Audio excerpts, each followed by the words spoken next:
Today, we're going to pull back the curtain on the multi-billion-dollar world of sports marketing. We're breaking down the strategic playbook that decides every single logo you see and every ad you hear during the big game.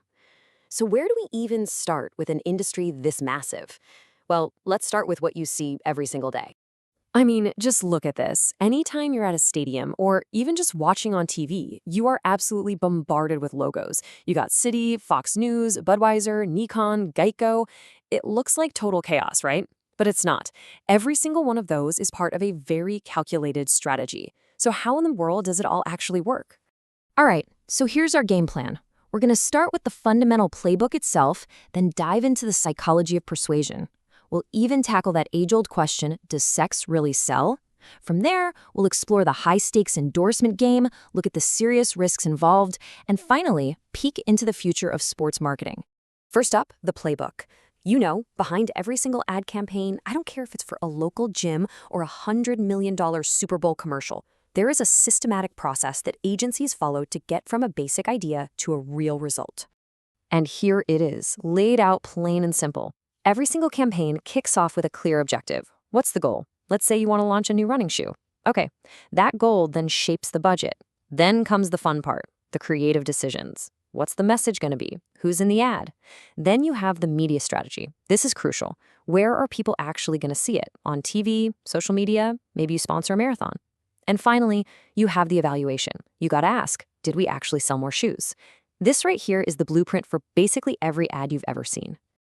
So now let's zoom in on that third step, the creative decisions. To grab our attention, marketers have this whole psychological toolkit filled with what they call advertising appeals.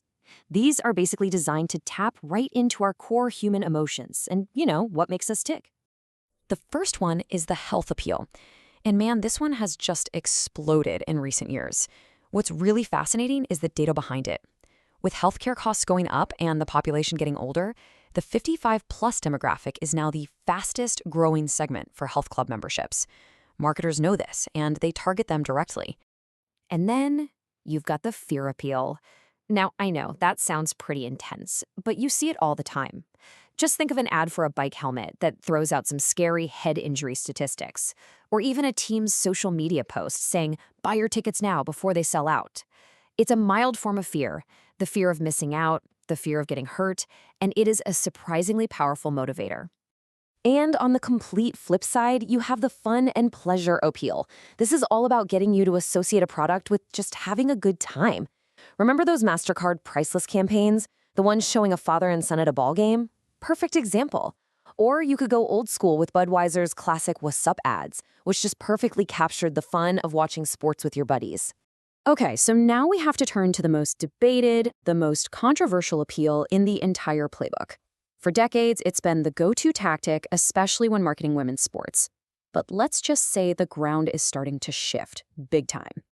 We've all heard the phrase, right? Sex sells. For the longest time, it was just accepted as a golden rule in marketing. But when we actually dig into the data in the world of sports, is it really true? This slide just breaks down the conflict perfectly.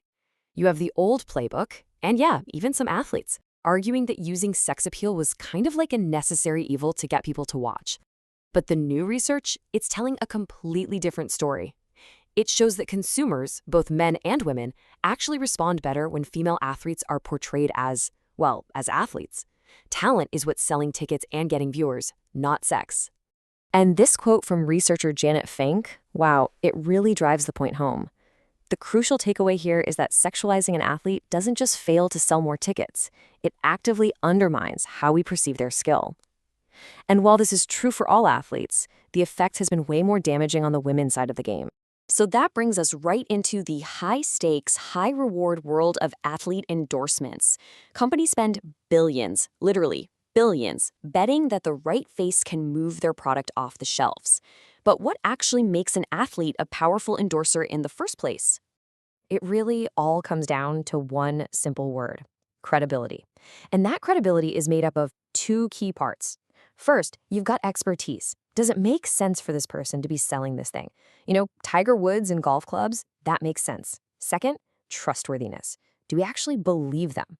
This is that intangible quality. And as we're about to see, it can be shattered in an instant.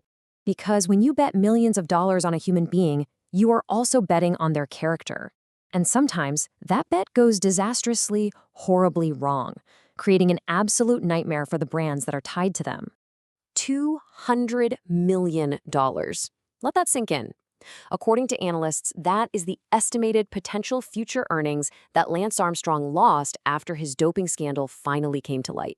It just goes to show you the colossal financial stakes when an athlete's image completely collapses. And the case of Tiger Woods is probably the most famous example of just how fast a star can fall. I mean, in late 2009, he was the untouchable, perfect face of global sports. Then the story broke. He took a break from golf, and by early 2010, huge sponsors like Gatorade and AT&T were gone. That cost him $22 million in that year alone. His trustworthy image was just shattered. And look, these stories are not isolated incidents. Not at all. The history of sports is just littered with scandals that have terrified marketers, from Rosie Ruiz cheating her way through the Boston Marathon to the whole Tanya Harding saga and countless doping and betting controversies. This risk has actually led to a massive change in the industry, the rise of super strict morality clauses in contracts, which basically give brands an escape hatch. So with all these shifts, the changing views on sex appeal and the massive risks of these big endorsements, where's sports marketing even headed?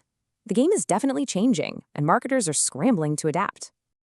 At the end of the day, it really is all about this: connecting a brand with the raw passion that fans feel for the game. Whether it's a giant Coca-Cola bottle in the outfield or a massive deal with a star player, the goal is always the same: become a part of the fans' positive experience.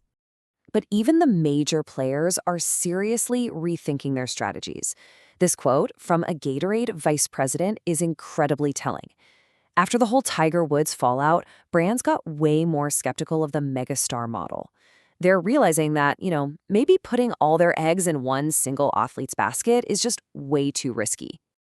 And this leaves us with the big question for the future.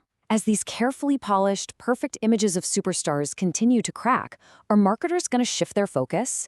Will they start to value genuine, authentic athletes, flaws and all, over the impossible-to-maintain perfect image?